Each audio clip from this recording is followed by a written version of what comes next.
सर्वांना जय आदिवासी, जय भीम, जय वाल्मिकी। आज हाट्टी येथे जे आदिवासी आश्रमशाळा आहे या हाट्टी गावात आज आम्ही इथं आलोय। आज येण्याचं कारण मूळ म्हणजे जो आदिवासी कोळी समाजाचा खरा विरोधक आहे आणि ज्यांनी आदिवासी कोळी समाजाला व तडवी भिल समाजाचा व आदिवासी समाजामध्ये जेवढ्या पण जाती जमाती आहे यांना फसवणारा रावसाहेब पाटील दानवे व भारतीय जनता पार्टीचे आता सध्या उपमुख्यमंत्री असलेले देवेंद्र फडणवीस, हे जे देवेंद्र फडणवीस आहे यांना खरं म्हटलं तर फसवणीच म्हणायला पाहिजे।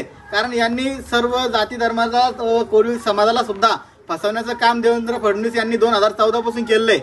यांनी सांगितलं होतं भारतीय जनता पार्टी सरकार आल्या बरोबर लगेच आदिवासी कोळी समाजाचा जातवेदेचा जो व्हॅलिडचा प्रश्न आहे तो मार्गी लावू, पण त्यांनी लावलेला नाही। भारतीय जनता पार्टी जातीवादी भारतीय जनता पार्टी यांनी जातीवाद हा कोळी समाजासोबत करणं लावलेला आहे। यांना या जालना लोकसभा मतदारसंघातून तडी पार केल्याशिवाय आदिवासी कोळी समाज हा शांत बसणार नाही।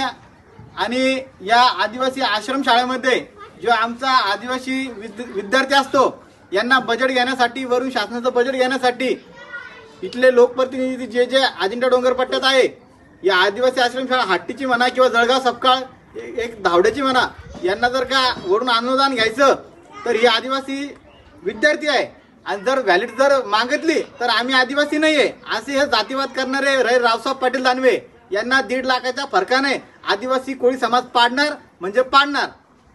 एवढंच बोलतो। जय भीम, जय आदिवासी। शाळेत राजा आपल्या पोराला 1-1-1.5 लाख रुपये बजेट येते एका पोराला वार्षिक। तर हे जर बजेट काय करते हे लोक, राजकारणी लोक, हे बजेटनी काय त्याला घ्यायला चालतं। बजेट ते घेत्या आपल्या नावावर कोळ्या समाजाच्या किंवा भिल समाजाच्या सगळ्याच्या नावावर पैसे उचलत्या। तेव्हा आपण आदिवासी इथं कोळी आहे आणि जेव्हा प्रमाणपत्र काढायला गेलं, व्हॅलिड काढायला गेलं तर आपण डुप्लिकेट कोळी आहे। पैसे घेत्या वेळेस ते वरून घेऊन घेतात तेव्हा ते आपण ओरिजिनल होतो, तेव्हा आपण डॉक्युमेंट काढायला तेव्हा डुप्लिकेट कोळी होतो। आता काय केलं यांनी माहिती का, शबरी विकास घरकुल आपल्याला घरकुल मिळत तर ते 1.25 लाख रुपये घरकुल आहे बरं का। ते घरकुल घ्यायसाठी आता काय करावं लागतं, व्हॅलिड लागतो लागू राहिलं पहिलं। आणि व्हॅलिड आहे तुमच्या गावात एवढे, तुमच्या गावात बसली 1 ते 2 व्हॅलिड आहे।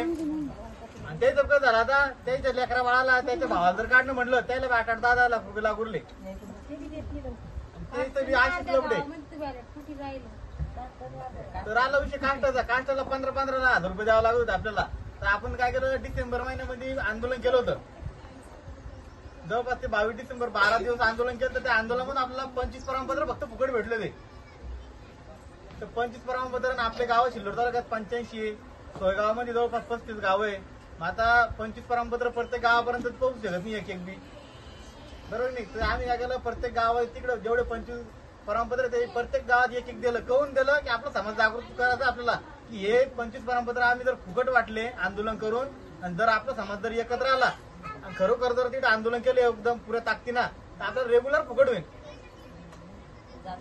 पण आपला समाज येतो का? आता काय होतं, आम्ही फिरायला लागलो बरं का। आता आम्ही नवीन पोर आहे आता